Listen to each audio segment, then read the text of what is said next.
வட இந்தியா வரக்கூடிய வெவ்வேறு மாநிலங்களில் இருக்கக்கூடிய புலம்பெயர்ந்து வரக்கூடியவங்களுக்கு இங்கே வரவங்களுக்கு அவங்க டேட்டா எதுவும் நம்மக்கிட்ட கிடையாது. ஃபஸ்ட்டு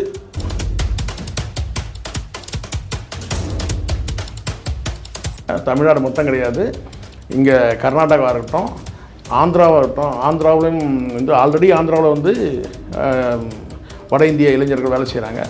ஆந்திராவில் இருக்கட்டும், கேரளா உட்பட எல்லா ஸ்டேட்லேயுமே சவுத் இந்தியா முழுவதுமே ஹிந்தி பேசக்கூடிய வாலிபர்கள் வேலை செய்கிறாங்க.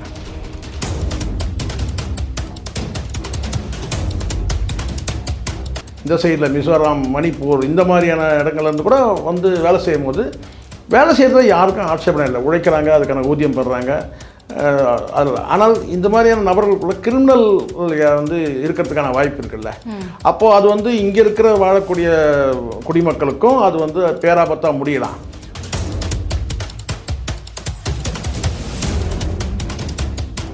இதுக்கு போதை தான் காரணம், இது போதை தான், இது சாராயத்தை தாண்டி வேறு ஏதாவது போதைனா. இப்போ போதைனா அவனுக்கு தெரியாதா, அம்மா தெரியாதா, அக்கா தங்கைன்னு தெரியாதா? தமிழ்நாடு ஸ்டேட் போலீஸ்கிட்டே விட்டுலாம். இதுக்கு என்ன தீர்வுன்னு கேட்டால் அவங்க தீர்வை எட்டிடுவாங்க. இந்த பாடியை கண்டுபிடிக்கவே முடியாது. நாங்கள் பிடிச்சிட்டாங்கல்ல, கண்டுபிடிச்சாங்கல்ல, எவ்வளோ கஷ்டம் தெரியுங்களா?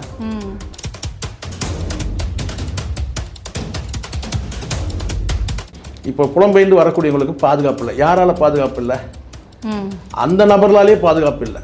இதை இனிமேல் வரக்கூடிய புலம்பெயர்ந்து வரக்கூடியவங்க எச்சரிக்கையாக இருக்கணும்.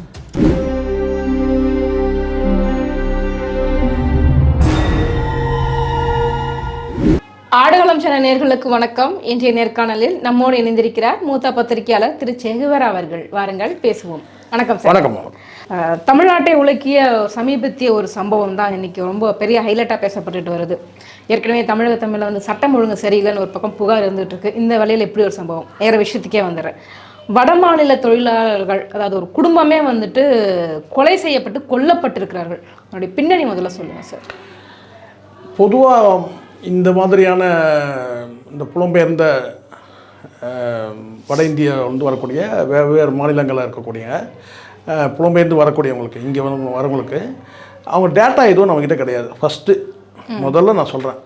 இப்போது உங்களுக்கு தெரியும், இந்த கொரோனா பீரியடில் இங்கேருந்து புலம்பெயர்ந்து வந்தவங்க மீண்டும் கூட திரும்பி இங்கேருந்து ரிட்டர்ன் போனாங்கல்ல. ஒவ்வொருத்தரும் ஒரு விதமாக ரிட்டர்ன் போனதெல்லாம் பார்த்தோம்.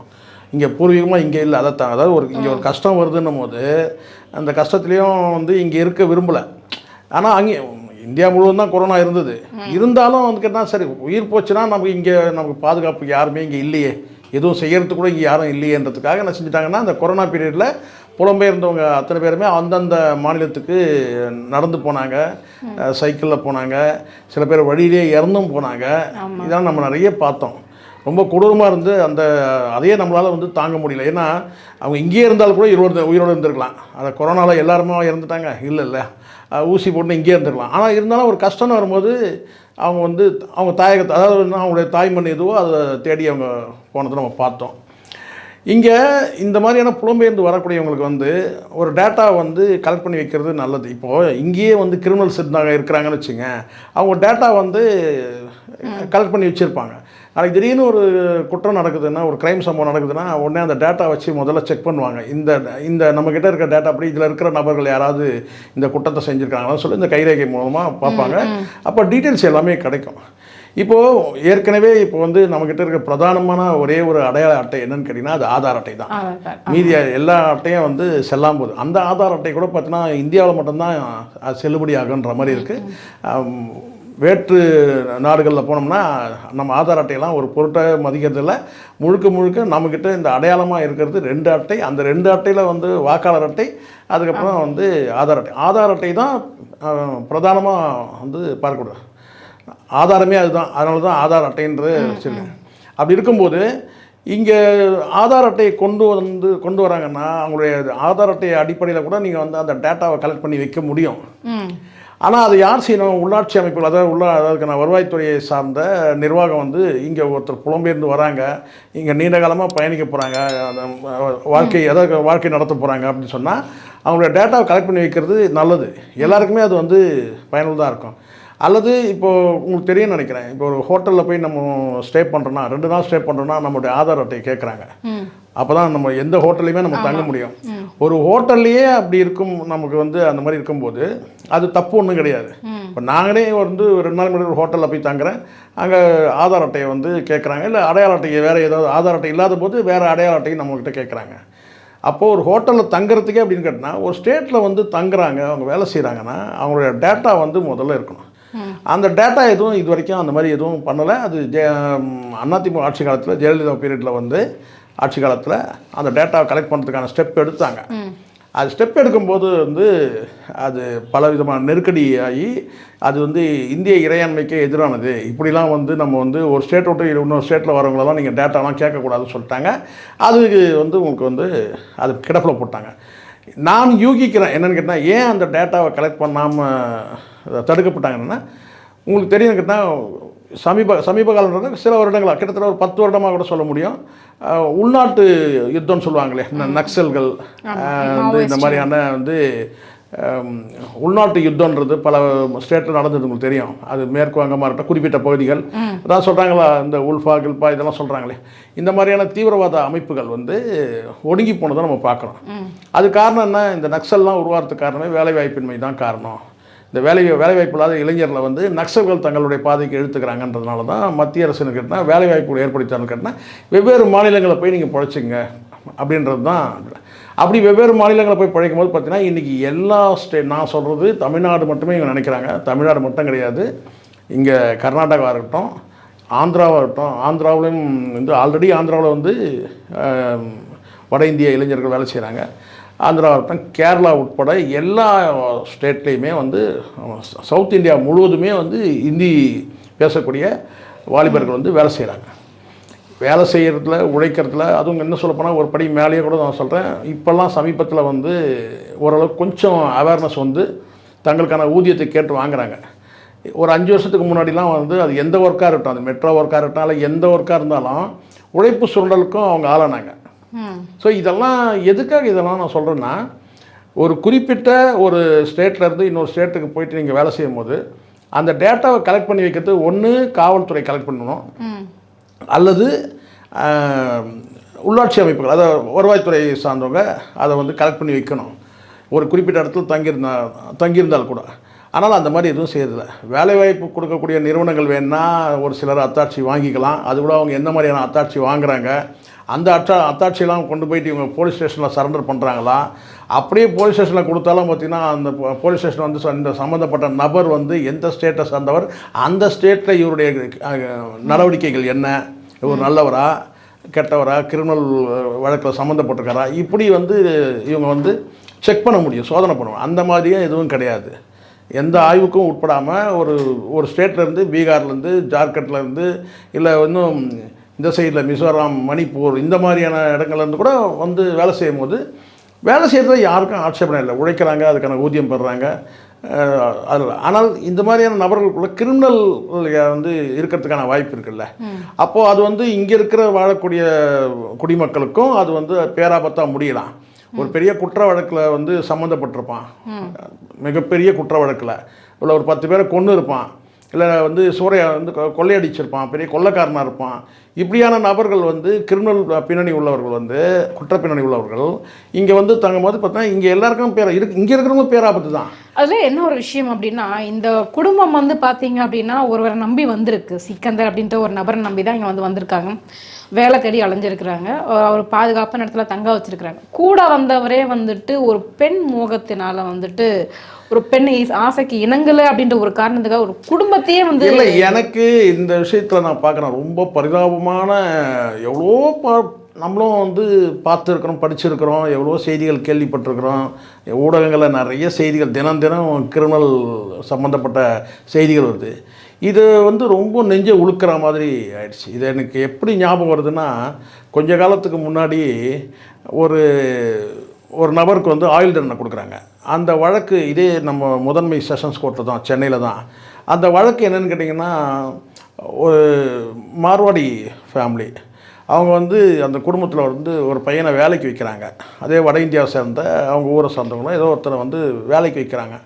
வேலைக்கு வைக்கிற இடத்துல வந்து முதலாளிக்கும் அந்த பையனுக்கும் ஏதோ பிரச்சனை, ஏதோ வேலை வாங்குகிற விஷயத்துலையோ ஏதோ ஒரு விஷயத்தில் வந்து ஏதோ திட்டி இருக்கிறாரு.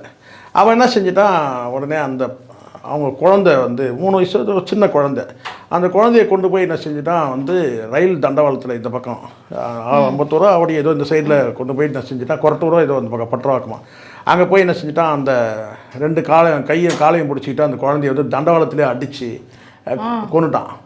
அந்த வழக்கு வந்து நீதிமன்றத்துக்கு போயிருக்கு, செஷன்ஸ் கோர்ட்டில் நீதிமன்றத்துக்கு அந்த வழக்கு போயிருக்கு. அந்த வழக்கு விசாரணையெல்லாம் வந்து முடிஞ்சு கிட்டத்தட்ட வந்து கன்க்ளூஷன் வருது. அதாவது கேட்டினா 2 தரப்புலையும் வந்து வழக்கறிஞருடைய வாத பிரதிவாதங்கள் நடக்குது.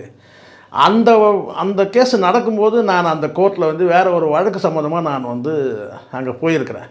நீதியரசர் அங்கே அந்த வழக்கு வந்து விசாரணை சம்மந்தமாக அவர் வந்து விசாரணை ஒரு பக்கம் அந்த ஆர்குமெண்ட் 2 சைடு அட்வொகேட்ஸோட கேட்குறாரு.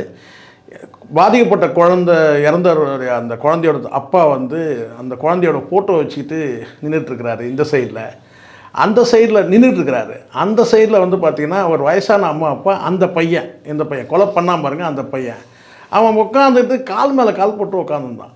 அந்த கோர்ட்டில் என் கண்ணுக்கு முன்னாடி பார்த்த விஷயம் சொல்கிறேன். இந்த கண்ணீரோடு நிற்கிறாரு இவர். அன்றைக்கி தான் ஜட்ஜ்மெண்ட் சொல்ல போகிறாங்க, அன்றைக்கி மறுநாள் ஜட்ஜ்மெண்ட் சொல்ல போகிறாங்க. ஆர்குமெண்ட் கடைசி ஆர்குமெண்ட் நடக்குது. அதுக்கப்புறம் 2-3 நாள் கழிச்சு ஜட்ஜ்மெண்ட் வந்துடுச்சு நினைக்கிறேன். அப்போ நான் பார்த்தது என்னன்னு கேட்டிங்கன்னா வந்து அதுக்கப்புறம் அந்த வழக்கு சம்மந்தமாக என்னன்றது வந்து பேப்பரில் வந்த பிறகு தான் டீட்டெயில் தெரிஞ்சுக்கிட்டேன். நான் இந்த பையனை பார்த்து பேப்பரில் ஜட்ஜ்மெண்ட் வரும்போது நம்ம அன்றைக்கி பார்த்துமே அந்த கேஸ் தான் சொல்லிட்டு நான் தெரிஞ்சுக்கிட்டேன். அதாவது கொல்லப்பட்ட குழந்தையோட ஃபோட்டோ வச்சுக்கிட்டு அப்பா வந்து நிற்கிறார் கோர்ட்டில். இந்த சைடில் வந்து இந்த பையனை வயதான அம்மா அப்பா, இந்த பையனோட அம்மா அப்பா. ஆனால் இந்த பையன் வந்து பார்த்திங்கன்னா எப்படியும் 20 வயசுக்கு மேலே தான் இருக்கும். அந்த பையனுக்கு கால் மேலே கால் போட்டு உட்காந்துட்டு வந்து பார்த்தீங்கன்னா ரொம்ப கேஷுவலாக உட்காந்துருந்தான். அதை பார்க்கும்போது நமக்கு நெஞ்சு பதறிச்சு. உண்மையிலேயே அது பரிதாபமாக இருந்தது இந்த காட்சியை பார்க்குறதுக்கு. இது ஒரு பக்கம். அதாவது தன்னுடைய மாநிலத்தை சார்ந்தவன் அல்லது தன் ஊரை சார்ந்தவன்ற அந்த நம்பிக்கையில் வேலைக்கு வச்ச போது ஏதோ ஒரு வாக்குவாதங்களுக்குள்ளே நடக்கும்போது அந்த குழந்தைய கொண்டு போய் கொண்டாங்க. இதை பார்க்கும்போது இந்த செய்தி பார்த்திங்கன்னா தன்னுடைய ஊர்க்காரர்கள் நமக்கு வந்து பாதுகாப்பாக இருப்பாங்க. ஊர்லேருந்து கிளம்பும்போது வட இந்தியாவிலேருந்து பீகார்லேருந்து கிளம்புறான்னா தன்னை சார்ந்தவர்கள், தனக்கு தெரிஞ்சவர்கள், தனக்கு அறிமுகமானவர்கள் வந்து இருக்கிறாங்க, அவங்க நமக்கு பாதுகாப்பாக இருப்பாங்கன்னு அந்த நம்பி வந்தான் பார்த்தீங்களா.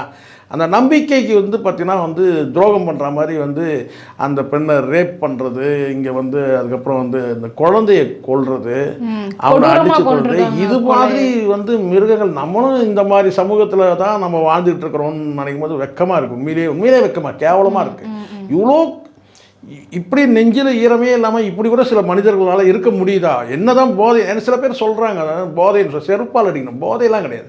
போதைன்னா அம்மா கிட்ட போய் படுத்துருவோம் நாம, இதெல்லாம் சும்மா. இதெல்லாம் எனக்கு நம்பிக்கை. சில பேர் வந்து இதுக்கு போதை தான் காரணம், இதுக்கு போதை தான், இது சாராயத்தை தாண்டி வேறு ஏதாவது போதைனா. இப்போ போதைனா வந்து அவனுக்கு தெரியாதா? அம்மா தெரியாதா? அக்கா தங்கைன்னு தெரியாதா? அதெல்லாம் வந்து போதையில் வந்து பார்த்திங்கன்னா கொலை பண்ணிட்டியா, எல்லாரையும் கொலை பண்ணிட்டியா போதையில்? அப்போ அந்த போதையில் வந்து பார்த்திங்கன்னா அந்த பாடியை மறைக்கணும் மட்டும் எப்படி தெரியுது? கொலை பண்ணிட்டோம், தப்பு பண்ணுவோம், அப்போ போலீஸ் வரும்னு தெரியுது. அப்போ அது மட்டும் எப்படி தெரியுது? ஸோ எனக்கு வந்து இந்த போதை இதெல்லாம் கிடையாது.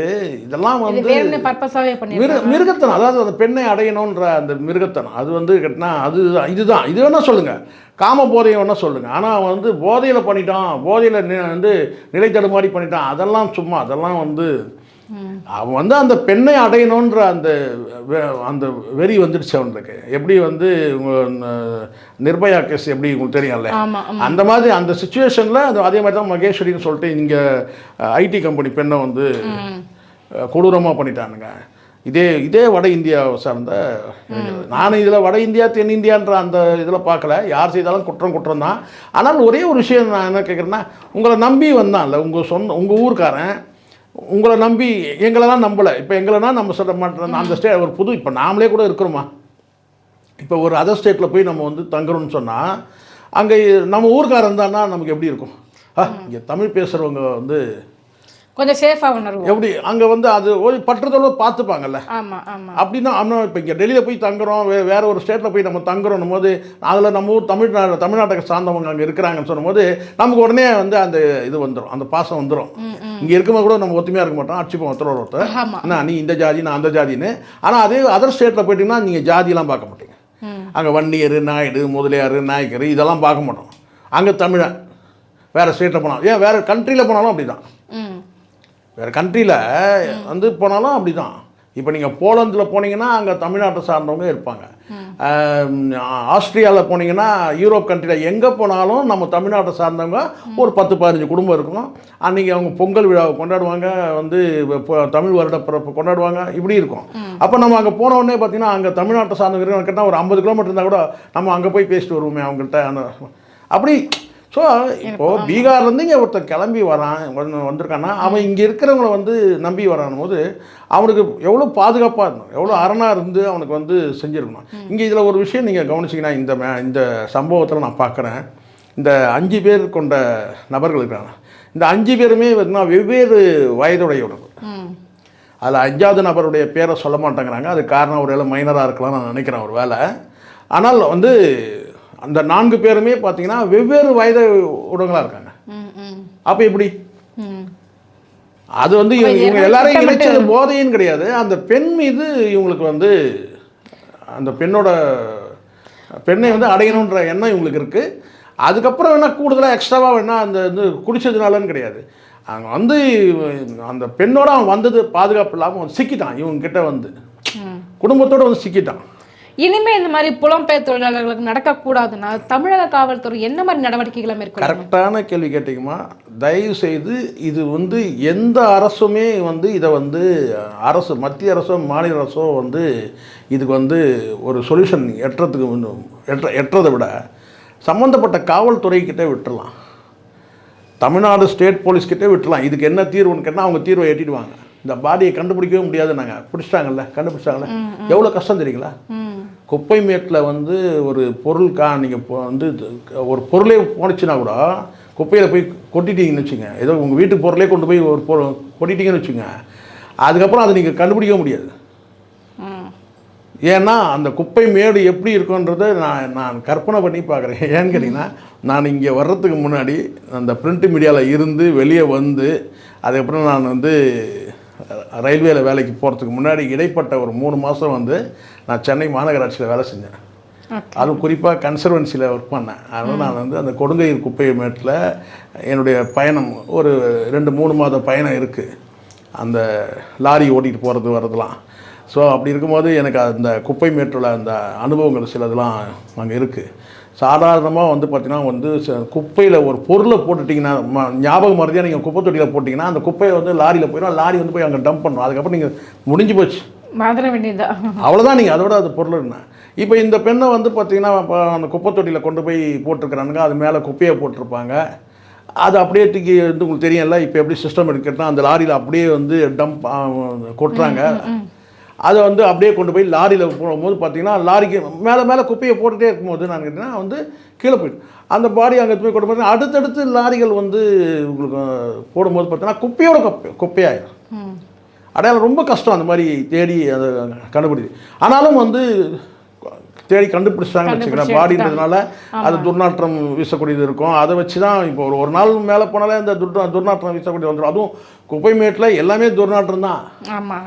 அதில் போய் வந்து மிகப்பெரிய சாதாரண விஷயம் கிடையாதுமா. ஒரு 50 போலீஸ்காரர், ஒரு 25 கார்பரேஷன் எம்ப்ளாயி, அதில் ஜேசிபி அந்த ஆப்ரேட்டருங்க இவங்கெல்லாம் வச்சு அது வந்து பார்த்தீங்கன்னா எனக்கெல்லாம் வந்து உண்மையிலே நம்பிக்கை ரொம்ப குறைவு.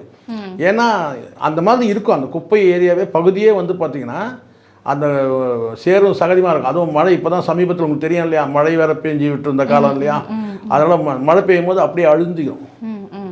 வெயில் காலத்தில் இருக்கிற அந்த இடம் வேறு, சுச்சுவேஷன் வேறு, மழை காலத்தில் வேறு. அதுவும் சமீபத்தில் தான் உங்களுக்கு தெரியும், ஒரு 3 நாளுக்கு அந்த 26ஆம் தேதிக்கு முன்னாடி ஒரு 2-3 நாளைக்கு முன்னாடி தான் நான் மழை பெஞ்சிட்டு இருந்தில்ல, 23ஆம் தேதி 2-3 நாள் மழை பெஞ்சதில்லை.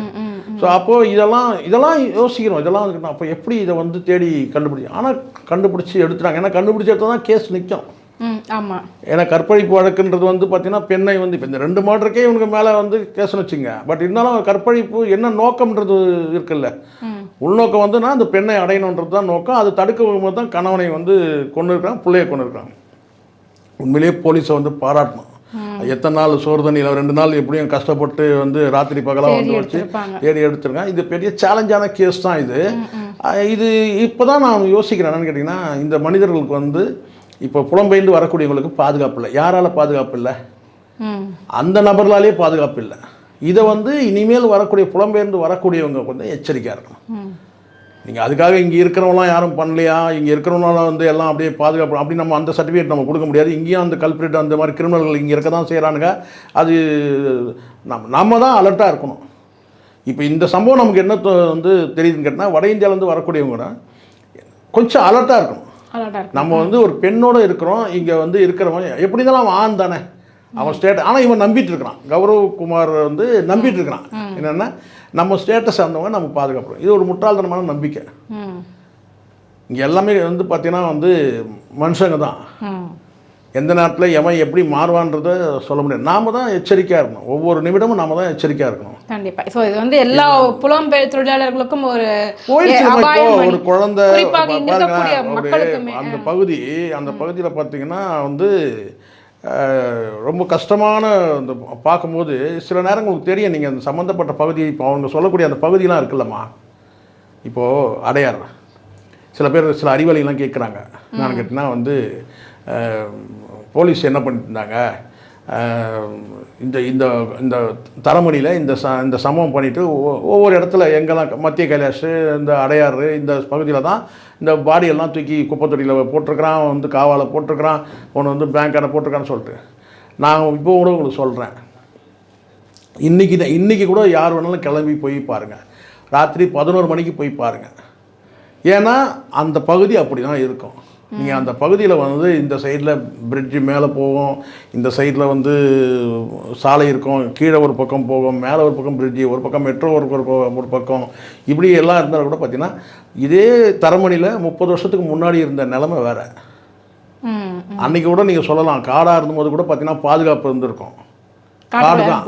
ஆனால் இன்றைக்கி வந்து பாலங்கள் வந்து வந்த பிறகு மறைவான பகுதிகள் நிறைய ஆயிடுச்சுமா. அந்த பில்லர்கள் இருக்குல்ல, இந்த மெட்ரோ ஒர்க்காக இருக்கட்டும், அந்த சாலை போக்குவரத்துக்காக கட்டப்பட்ட அந்த பாலங்களாக இருக்கட்டும், இது எல்லாமே வந்து மறைவான பகுதியாகிடுச்சு. இந்த பக்கத்தில் போனீங்கன்னா அந்த பக்கத்தில் சாலையில் என்ன நடக்குதுன்னு தெரியாது. சில பேர் பேசுகிறான்ல, நான் அந்த பகுதியில் வந்து நம்ம அடிக்கடி நம்ம போயிருக்கோம், இரவு நேரங்களில் வரும்போது கூட பார்த்துருவோம். 10 மணிக்கு 11 மணிக்கு நம்ம வரும்போது நீங்கள் பாருங்களேன் போய், அந்த முன்னாடி வந்து எல்லாமே பறந்துபட்டு இருந்துச்சு, கூவாறு மட்டும்தான் தெரியும், மீதி எல்லாம் சாலையாக இருக்கும். இப்போ அந்த பாலங்கள் வந்த பிறகு, மெட்ரோ ஒர்க் வந்து நடந்த பிறகு, கட்டிடங்கள்லாம் வந்து வானுயர கட்டிடங்கள் வந்த பிறகு பார்த்தீங்கன்னா கண்ணுக்கு தெரியாத பகுதிகள் நிறைய ஆயிடுச்சு. அதுவும் இரவு நேரங்களில் வந்து நீங்கள் வந்து பல சாலைகளில் வந்து பார்த்தீங்கன்னா லைட்டு கூட கிடையாது, அப்படியே ஜொலிக்கிற மாதிரி வெளிச்செல்லாம் கிடையாது. அதனால் அதுவும் 10:30 மணிக்கு 11 மணிக்கு மேலே வந்து பார்த்தீங்கன்னா டோட்டலாக உங்களுக்கு வந்து வெறும் போக்குவரத்து, சாலை போக்குவரத்து மட்டும்தான் இருக்கும். 2 வீலர் போக்குவரத்து கூட குறைஞ்சிரும் ஒரு 11 மணிக்கு மேலே. பெரும்பாலும் வந்து 12 மணிக்கெல்லாம் வந்து உங்களுக்கு வெறும் வந்து இந்த லாரிகள் போக்குவரத்து இது மட்டும்தான் இருக்கும். அப்போ அந்த இடத்துல வந்து 2 வீலர் வந்து போக்குவரத்து ரொம்ப கம்மியாயிடும். அப்போ அவன் எதை எடுத்துகிட்டு போகிறாலாம் பார்க்க மாட்டான். அவன் அப்போ கூட பார்த்தீங்கன்னா வாகனத்தில் பறந்து போயிட்டு தான் இருப்பான். அவன் வீட்டுக்கு போகணுன்ற அந்த இதில் தான் பண்ணிட்டுருந்தா, இவன் என்ன பண்ணுறான், அவன் என்ன பண்ணுறான், இவன் என்ன எடுத்துகிட்டு போகிறான், அதெல்லாம் பார்க்க மாட்டாங்க.